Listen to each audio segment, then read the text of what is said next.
they made some significant moves over the last, let's say, since January, obviously. That in terms of their ability to be Super Bowl contenders next year has definitely elevated themselves. Obviously, successfully drafting Will Anderson and C.J. Stroud last season. Obviously, finding a tremendous wide receiver, and now you're looking at a team that has almost all the pieces you need to make a run for the Super Bowl. The only thing we have to make sure is that the sophomore slump for C.J. Stroud or Will Anderson does not occur. But they're in a very winnable division. The Jaguars are trying to figure it out. The Colts trying to figure it out. The Titans trying to figure it out. And it looks like the Texans have it all figured out for the most part. And again, they haven't drafted bad in their terms of probably about the last 10, 15 years. I don't remember them drafting anything terribly. I mean, they have 3 Hall of Famers guaranteed. D Hobbs is a guaranteed Hall of Famer.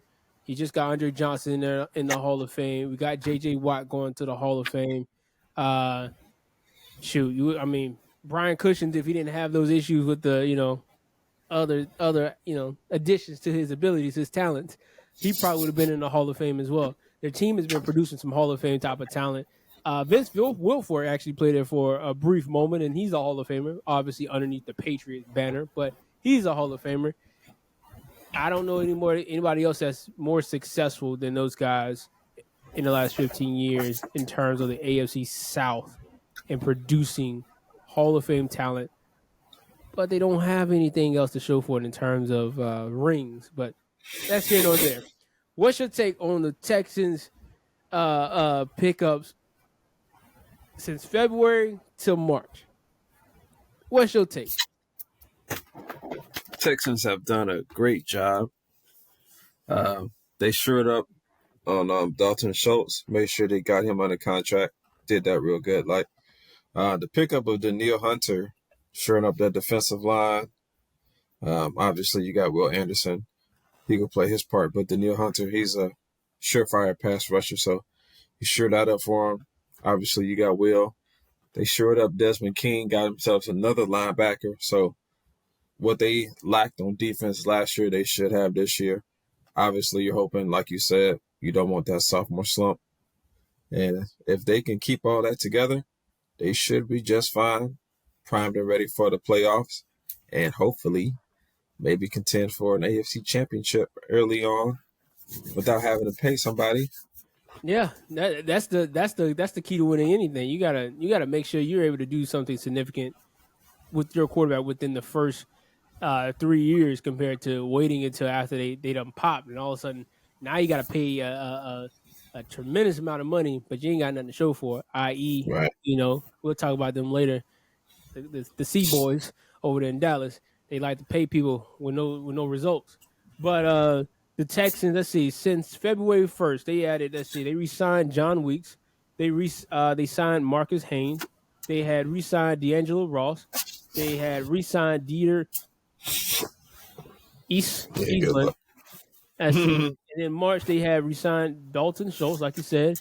The Texans re-signed Kamai Fairburn, Desmond King II, and Eric Murray. And then also the Houston had signed Daniel Hunter, re-signed Khalil Davis, and have acquired Joe Mixon with a trade with the Cincinnati Bengals. Joe Mixon might be one of the most significant pickups just because how solid he was for Cincinnati when he's healthy. I think people underrate how important he was to that offense to keep them balanced. Yes, you have Jamar Chase. Yes, you have Joe Burrow. But when you have a running back that you have to focus on, it causes significant problems. And also, it's really good to say that he's a playoff back. And I think it's very important to mention that because the playoff back shows up in the playoffs more significant than what they do during the regular season. They seem like they have an extra gear, and that is going to be a tremendous move. I don't see them having too much competition, man. I truly love what they've done. I wish the Jaguars did that, but again, I'm unbiased. But being from Jacksonville, I definitely wish they would have made some type of moves like that to help out Trevor Lawrence. The sophomore slump, C.J. Stroud. Is it a significant thing? I think it's more significant in NFL than it is in college or any other level of sports just because how smart the defensive coordinators are, and they like to figure out little small tendencies compared to what a college team might have picked up on.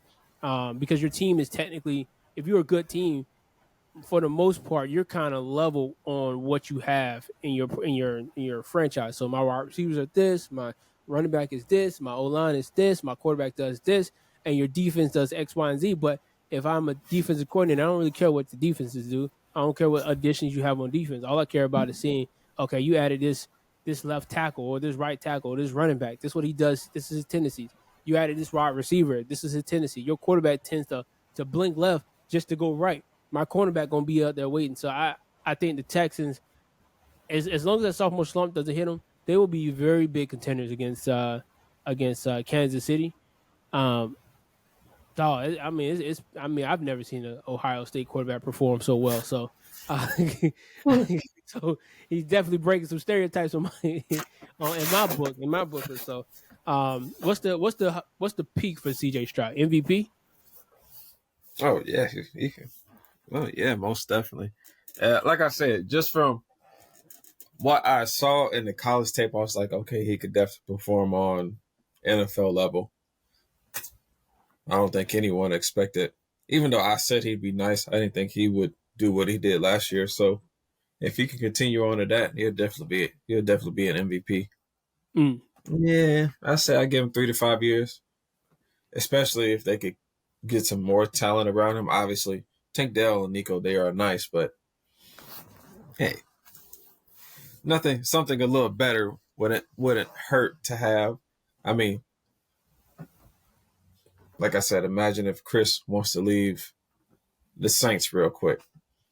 Imagine if T. Higgins wants to go elsewhere. Yeah, it starts to look a little bit different.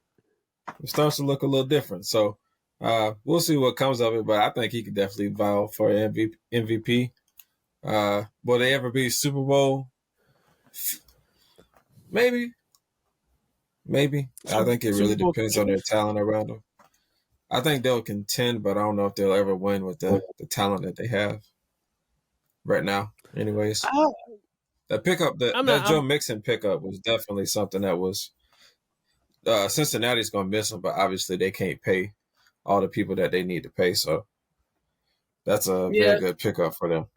the Bengals are definitely in a tight spot because the injuries to Joe Burrow over the last for majority of his young career has definitely only given them one window to make a run, and they made a run. And again, they were Aaron Donald out, play away from winning the Super Bowl because again, Jamar Chase had beaten, Jalen Ramsey on a fly route, and that's touchdown. That's touchdown. It would have been Game just over. what, but for the most part, the we could definitely agree that the Bengals' downfall has been the benefit of the Texans. And again, we don't know.